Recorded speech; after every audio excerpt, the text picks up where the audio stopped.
What's going on, bro? Man, I'm sitting here at awe on how the Nuggets have pushed their way into the finals, and that's not really the conversation. What And you mean? man, because I really feel like the conversation is more based upon what LeBron didn't do in contrast to what the Nuggets did do. I was getting ready. Well, on this show, we finna give the Nuggets some love because I ain't gonna lie, they was balling. Like they made me a fan for sure. Like I hadn't really watched a lot of Nuggets ball until that series. I watched the Phoenix series, so I was like, okay, they balling. But now they put that work on the Lakers. That wasn't just like no light work. That was that work. And I'm just gonna tell you straight up, and going forward, period. Jamal Murray, a problem, man. Yeah, I mean, he was a problem in the bubble, right? And then he Right, get injured, and then like he's been injured a lot his career. Even going back to 19, for a kid to get knocked out of the playoffs twice, but then be able to still respond the way he did this year in 23 is a testament to how good the kid is. was he always balling like that? He was always putting in work, Right. and something slowed him down. And I think the kid done got his diet together. I think he's working hard and he's keeping himself on the court. And we got to give props to the new GM in Denver. The people that he placed around him, I think it was ingenious, to bring in his two signings, Contavious Caldwell Pope and then Brown, the kid that was, I forget where he was. I think he was in Brooklyn, wasn't he? I don't know where the boy was, but Okay. you know what I'm saying? Those are two A1 signings. They got them playing. He's in their top 8 rotations, both of them. Right. And Pope is on a mission to show that the Lakers fucked him over. That you don't let it go. You don't let a key guy get away like that. That's like the Bulls trading away Horace Grant, but Horace Grant then wasn't able to produce the results. Afterwards, he did get to a finals with Shaq and Penny, right? But um, but what Kentavious Caldwell Pope has done consistently in this playoffs that we're watching is you said it, so I'm gonna use the word. He's been a problem from deep. He's stretching the floor. He's a wing defender, and it's what he's done has really complemented the work of Murray and Joker, and I'm excited about us talking about Aaron Gordon also, because Gordon is somebody whose career was washed in Orlando. I mean, Right. completely washed.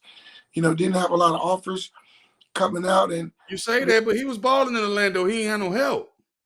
he was balling, and he was a Right. great dunker. But to see, and if we know we got our hardcore fans. Our hardcore fans know we talked about him in that first round being a legitimate power forward, a legitimate four, and just what he's done. He was able to guard LeBron. I mean, Aaron Gordon is a true four, and him being a true four, it's causing boys problems because they either going big or they going small, right? And the Right. small guys can't guard him. And like he's shown that he can guard the best four in the league right now, which is LeBron James, right?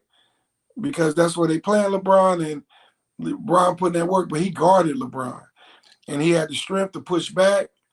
And he did a great job. He didn't have a lot of points, a lot of games, but That's what what that's what I was getting ready to say. He guarded LeBron like first 3 games. He was up in him, up in him. He guarded him the fourth game too, but in the fourth game he got loose for some points. I think he had like 20 some points. So yeah, that was the yeah. difference in that win. No, it was definitely the difference in the win. And like the kid deserves it, man. He got robbed in the dunk contest, right? Because Dwayne Wade on that bullshit. Right. And the boy deserves a title. He deserves to get recognition. He's a hell of a basketball player. Hey, you say the boy he Denver deserve a title. You know what I mean? Because Yeah. I ain't gonna even lie. They've been the number one.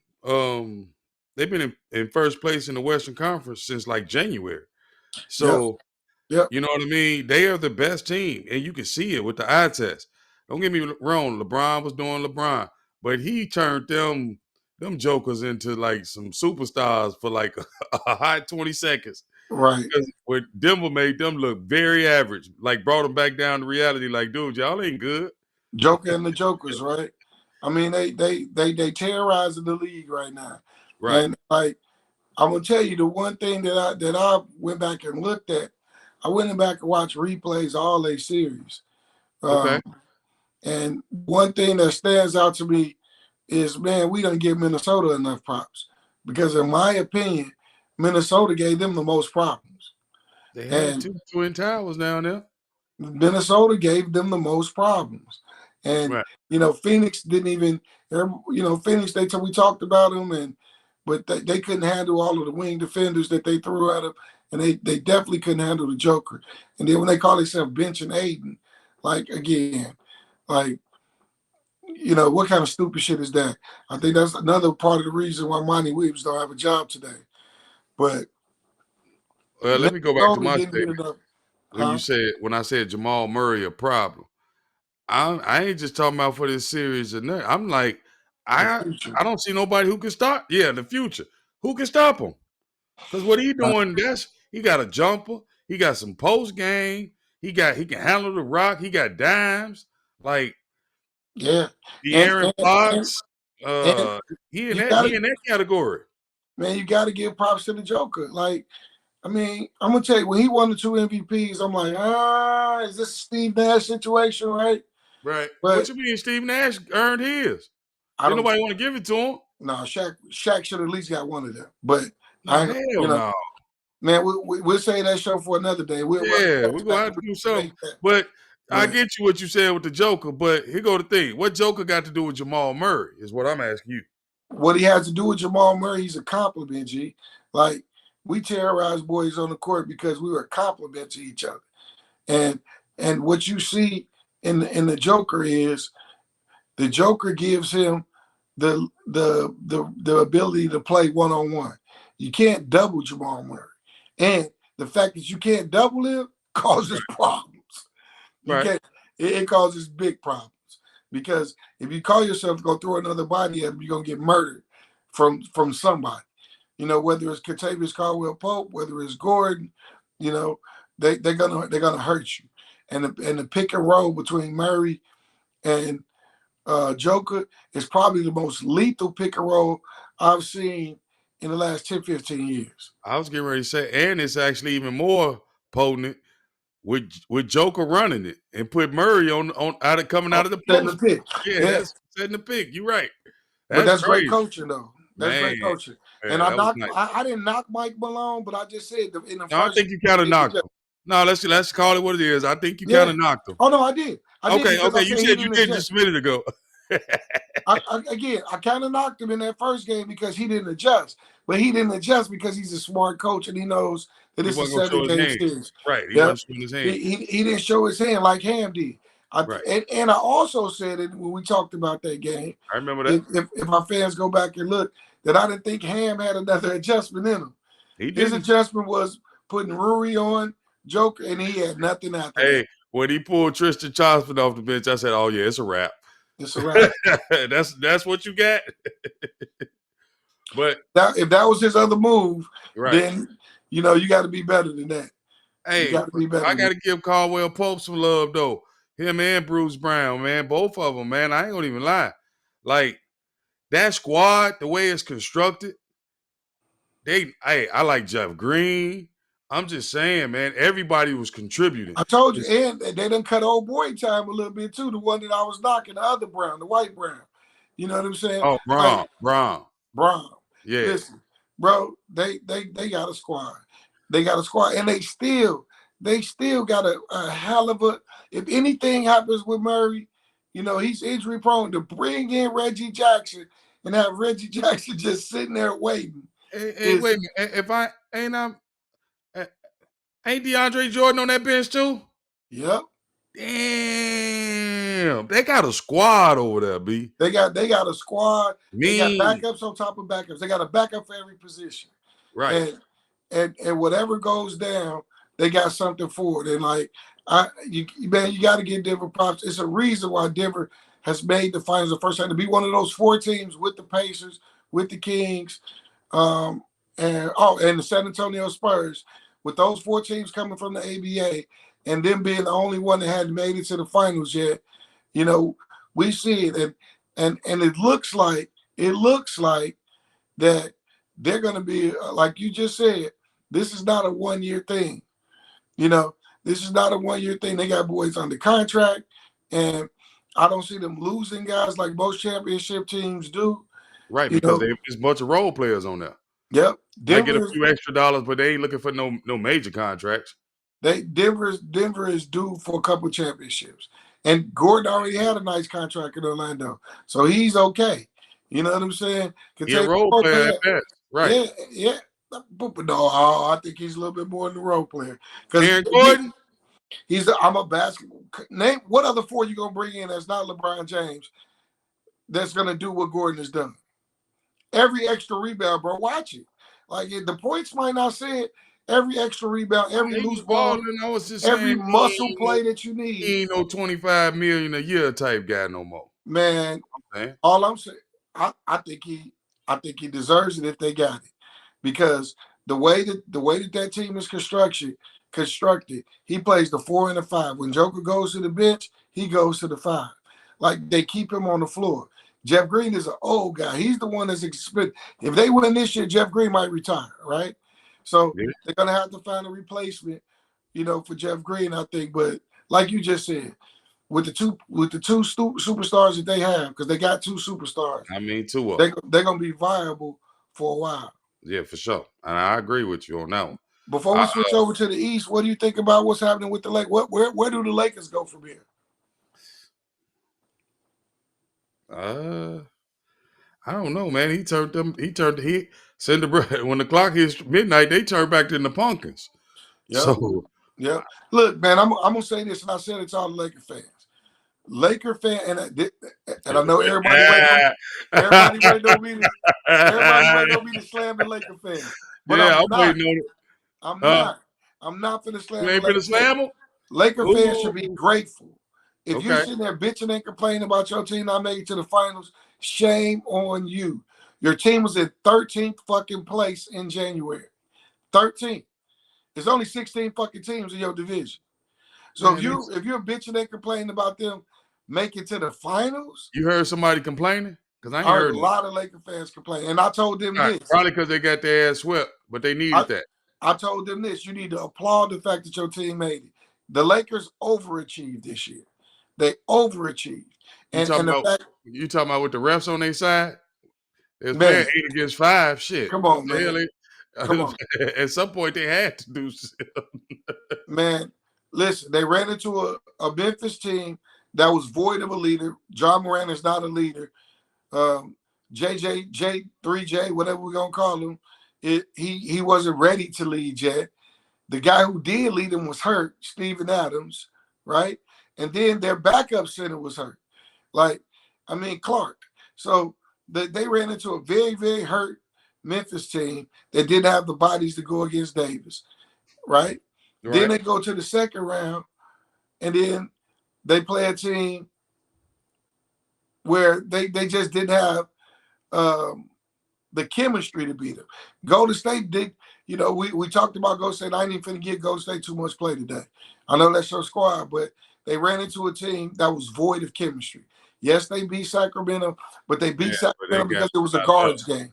I don't call it luck. It was because if De'Aaron Fox didn't break his fingertip, that game was a wrap. And he's hurt during that game. And that's my point. You start talking about, where's Golden State going? I think Golden State has some soul searching to do. They got some shuffling to do, and maybe they'll be a factor. I think Steve Kerr made a lot of coaching mistakes, but he don't have to worry about his job. I think Steph Curry is still that guy, and we'll see what happens with Golden State. But I feel like the Lakers had a cakewalk to the finals, is what I'm saying. Well, here go my thing with all of them. When Denver get this first one and get a taste of it, it ain't gonna be that easy no more. Because you know what it's like when you feel it, when you taste it. But that's what I thought about. That's what I thought about Milwaukee. I thought Milwaukee was going to make a lot more noise. That team was constructed differently though. When Middleton got hurt, they Middleton came back, but without, I'm He ain't the same gonna though. tell you what they didn't have: a true power forward. PJ Tucker leaving Milwaukee left a void that they Right. just didn't fill, and Right. Crowder just he didn't fill that void. I You know, got he's more of a 3 than a 4, and you know, at the end of the day, you know, he played with Jimmy Buckets and he got that dog in him. He played with Jimmy Buckets in college.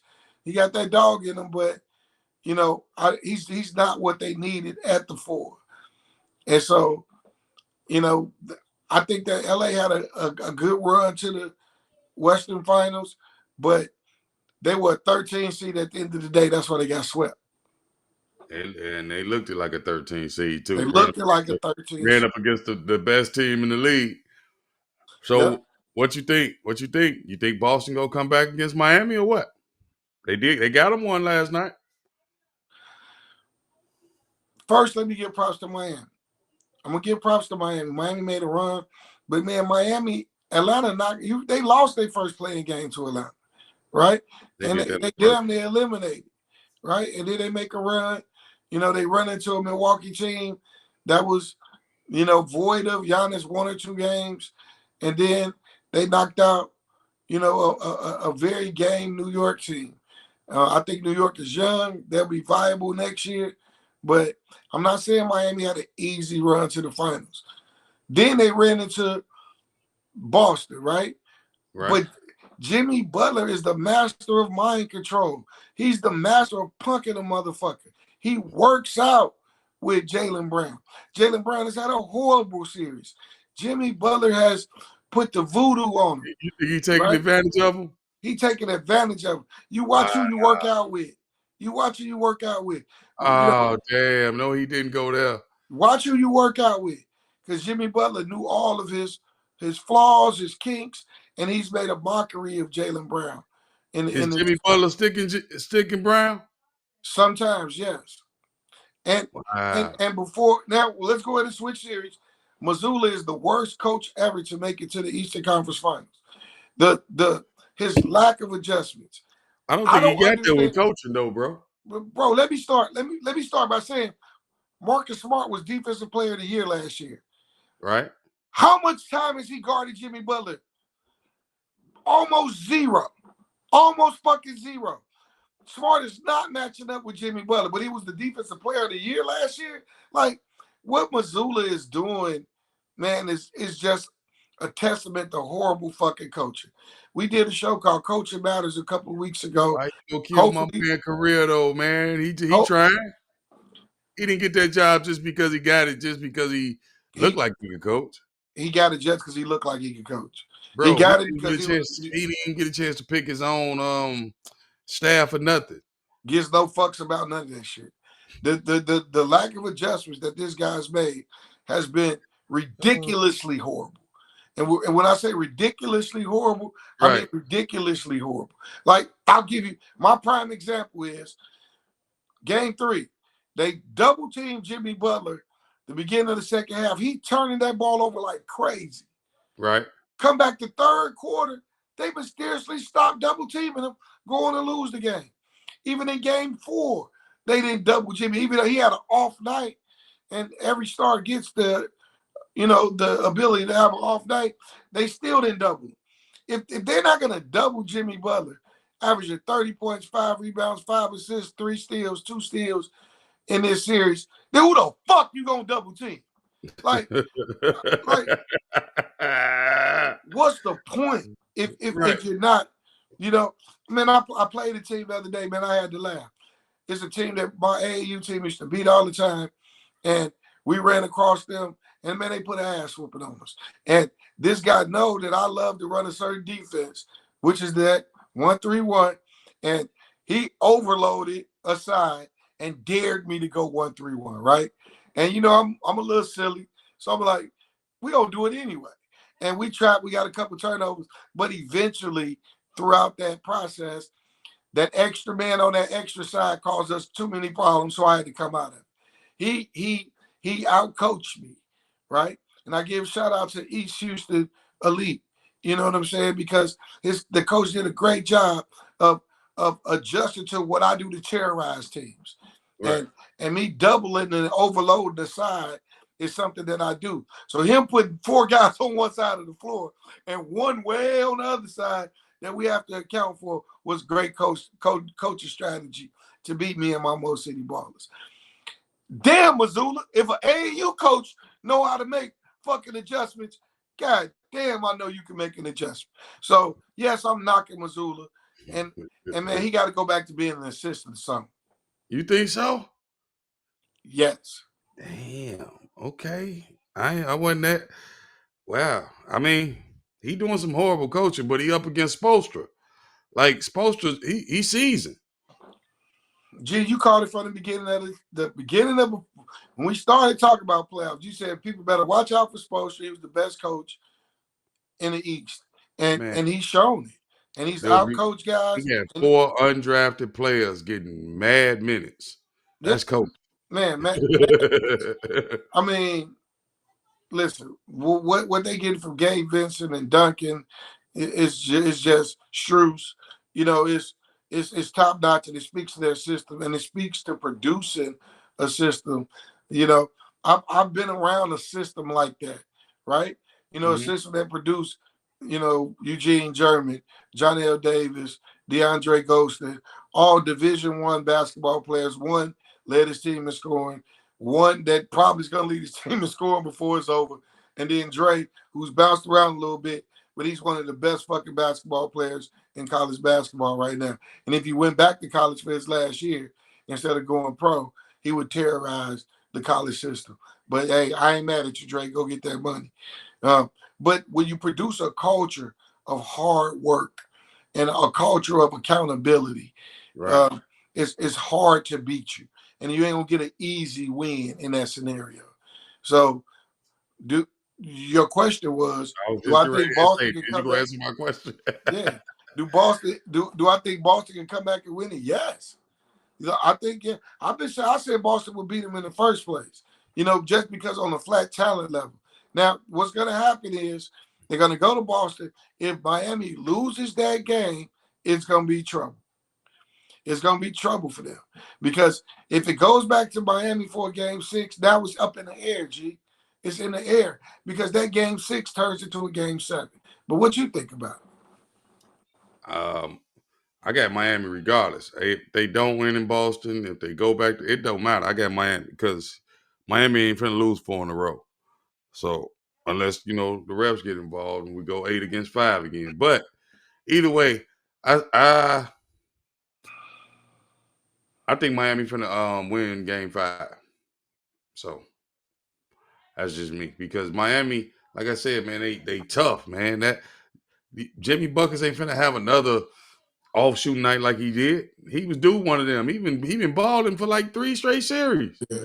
I'm gonna tell you what my biggest disappointment with Boston is also my biggest hooray. Like, we traded Malcolm Brogdon. The Indiana Pacers traded Malcolm Brogdon, right? Right. And Brogdon done played like shit. I'm talking about shit in these Eastern Conference Finals. This is the guy that's the 6th man of the year, ain't doing nothing. Bro, it ain't on him, though. They out there jacking threes like they Golden State or something. And that's another thing that I'm like knocking Missoula on. You talking about your team got to shoot 40 threes a game. Like, that's just stupid to me. Like, again, okay, I'm not saying don't shoot 40 threes. I'm saying if you can get 40 threes in the floor of the game, that's not forced. But his guys are settling to jack up threes. I'm talking about shooting up garbage, too. Because they know that they coach said they need 40.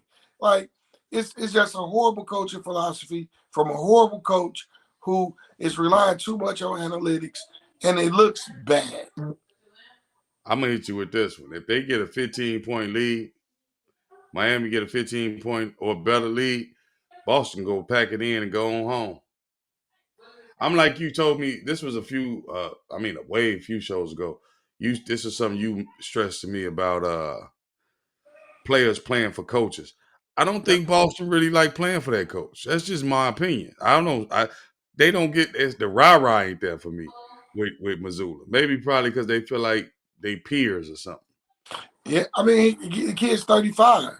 And I'm not saying I'm not gonna call him a kid, but like, you know, Jimmy Butler knocked him out of the NCAA tournament. when he played for West Virginia. So, Right.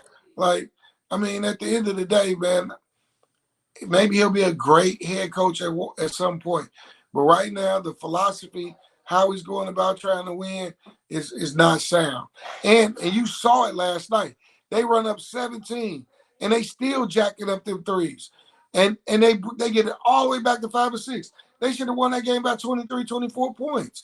Like the and so I give credence to what you said. Maybe Boston do fall in game 5. But man, right now, man, the coaching is just so bad and so poor that it's definitely looking like a Miami Denver series. We go see. We definitely go see. Figure out what's going on with it. What's your shout out for the day? Man, my shout out is to the Minnesota Timberwolves. And going back and doing my little research for this show, the one thing that I noticed is no team played Denver better game for game than Minnesota did. And Right. Ant Edwards, I see him sitting front row of the Eastern Conference Series. I mean, the Eastern Conference Series, but he knows that he should have been there. And watching how Denver has run through guys, Minnesota might want to rethink destroying their whole team and rebuild it. I think they keep going with what they're doing because nobody, not Phoenix, not LA, nobody played Denver better than the Minnesota Timberwolves. Man, wow. Now that was deep. You just hit me with that one. But my shout out for this week though, I'm a shout out to Boston Celtics for getting the win. I thought they was gonna lay down and get swept.